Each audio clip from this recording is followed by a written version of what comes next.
అమ్మగారికి వైఎస్ఆర్ చేతి ద్వారా 18,700 వచ్చాయి. ప్రస్తుతంగా మా నాన్నగారి ఆరోగ్యశ్రీ పథకం ద్వారా 7 లక్షల నుంచి 10 లక్షల వరకు కూడా లబ్ధి పొందింది.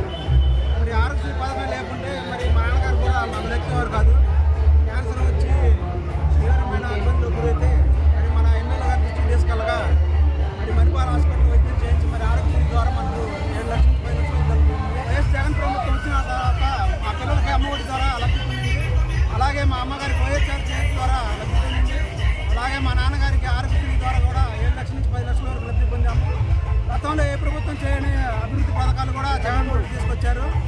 అలాంటి జగన్ని మళ్ళీ మనం అధికారంలో తీసుకురావాల్సిన బాధ్యత మన అందరిపై